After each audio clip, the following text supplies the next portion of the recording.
ஓம் அனைவருக்கும் வணக்கம். இன்று நாம் பார்க்க போகும் தலைப்பு 2026ஆம் ஆண்டு வாஸ்து நாட்கள். இந்த வாஸ்து நாட்கள் எதற்கு பயன்படுத்துகிறாங்க அப்படின்னு பார்த்தீங்கன்னா, நிலம் சார்ந்த பிரச்சனைகள், அதுக்கு அடுத்தது நிலத்தில் என்னென்னலாம் பண்ணுவாங்க. ஒரு வீட்டு மனை இருந்தால் வீடு கட்டுவாங்க, வீடு கட்டணும்னு நினைப்பாங்க. வீடு கட்டிகிட்டு இருக்க வீடு பாதியிலே நின்று இருக்கும், இல்லைன்னா சரியாக முடியாது, இல்லை கட்டவே ஆரம்பிக்க முடியாது. இந்த மாதிரி சில பிரச்சனைகள்லாம் இருக்கும். அதன் பின்பு மனை சார்ந்த சில வழக்குகள்லாம் இருக்கும். இதெல்லாம் நீங்கிறதுக்கு, அதாவது அந்த மனையில் இருக்கக்கூடிய தோஷங்களை நீங்கிறதுக்கு வாஸ்து நாளில் நம்ம பூஜை செய்தோன்னா அது நீங்கும்ன்றது ஐதீகம். அந்த மாதிரி வருஷத்துக்கு 8 நாள் வாஸ்து நாள் இருக்குது. இந்த வாஸ்து நாள்ன்றதை எப்படி குறிப்பிடுறாங்க அப்படின்னு பார்த்தீங்கன்னா, வாஸ்து புருஷன் என்று எப்பொழுது கண் முழிக்கிறாரோ அதை வாஸ்து நாள்னு எடுத்துக்கிறாங்க. அந்த வாஸ்து புருஷர் கண் முழிச்சதுலேருந்து ஒரு முகூர்த்த காலம் வரைக்கும் அவர் விழிப்பு நிலையில் இருப்பார். மறுபடியும் உறக்க நிலைக்கு போயிடுவார். அந்த விழிப்பு நிலையில் இருக்கக்கூடிய ஒரு முகூர்த்த காலம்ன்றது 90 நிமிடங்கள் ஆகும். அந்த 90 நிமிடத்தை 5ஆக பிரிக்கிறாங்க. 5ஆக பிரித்து அவர் 5 விதமான வேலையை செய்கிறாரு. எழுந்த உடனே அவர் என்ன செய்கிறாருன்னு பார்த்தீங்கன்னா, முதல் 18 நிமிடம் பல் துலக்கிறது, காலை கடன் முடிக்கிறது. அடுத்தது பார்த்திங்கன்னா நீராடுதல் ஒரு 18 நிமிஷம். நீராடிட்டதுக்கப்புறம் வாஸ்து புருஷன் பூஜை செய்கிறாரு. பூஜை ஒரு 18 நிமிஷம் செய்கிறாரு. அதுக்கு அடுத்தது உணவு 18 நிமிஷம் சாப்பிட்றாரு. தாம்பூலம் தரிக்கிறார். இது ஒரு 18 நிமிஷம். நமக்கு இந்த கடைசி 18 நிமிஷம் தான் பூஜை செய்கிறதுக்கு உகந்த நேரம் அப்படின்றது சாஸ்திரத்தில் குறிப்பிட்டிருக்காங்க. அதன் அடிப்படையில் நம்ம பார்க்கும்பொழுது தமிழ் மாதத்தின் அடிப்படையில் வச்சு தான் நம்ம இந்த வாஸ்து நாட்களை குறிப்பிடுறோம். சித்திரை 10ஆம் தேதி, வைகாசி 21ஆம் தேதி, ஆடி 11, ஆவணி 6ஆம் தேதி, ஐப்பசி 11ஆம் தேதி, கார்த்திகை 8ஆம் தேதி, தை 12ஆம் தேதி, மாசி 22ஆம் தேதி. இந்த காலங்கள் ஆங்கில வருட பிறப்பில் நமக்கு இந்த வருஷத்தில் எந்தெந்த நாளில் வருது, எந்த நேரத்தில் பூஜை செய்யணுன்றதை மட்டும் இந்த பதிவில் நம்ம பார்ப்போம். பிற்பகுதியில் இந்த வாஸ்து பகவான் யார், அப்புறமேட்டு இந்த அஷ்ட திக்குகளுக்கு அதிபதிகள்லாம் யாருன்றதை நம்ம தெளிவாக பார்ப்போம். வாஸ்து பகவானுடைய உருவத்தை இதை எப்படி உருவகப்படுத்துகிறாங்கன்றதை இன்னும் டீட்டெயிலாக அடுத்தடுத்த வகுப்பில் பார்ப்போம்.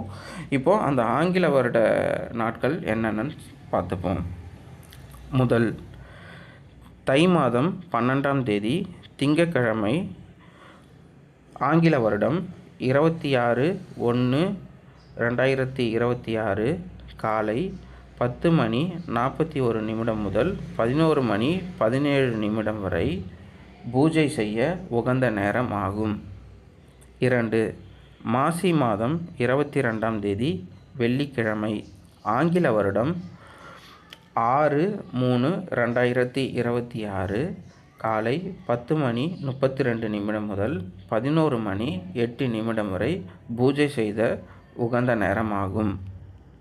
அடுத்து சித்திரை 10ஆம் தேதி வியாழக்கிழமை, ஆங்கில வருடம் 23ஆம் தேதி 4வது மாதம் 2026 காலை 8:54 முதல் 9:30 வரை பூஜை செய்ய உகந்த நேரம் ஆகும். அடுத்து வைகாசி மாதம் 21ஆம் தேதி வியாழக்கிழமை, ஆங்கில வருடம் 4/6/2026 காலை 9:58 முதல் 10:34 வரை பூஜை செய்ய உகந்த நாட்கள். அடுத்து ஆடி மாதம் 11ஆம் தேதி திங்கட்கிழமை, ஆங்கில வருடம் 27/7/2026 காலை 7:44 முதல் 8:20 வரை பூஜை செய்ய உகந்த நேரம் ஆகும். அடுத்து ஆவணி மாதம் 6ஆம் தேதி ஞாயிற்றுக்கிழமை, ஆங்கில வருடம் 23/8/2026 காலை 7:23 முதல் 7:59 வரை பூஜை செய்ய உகந்த நேரமாகும்.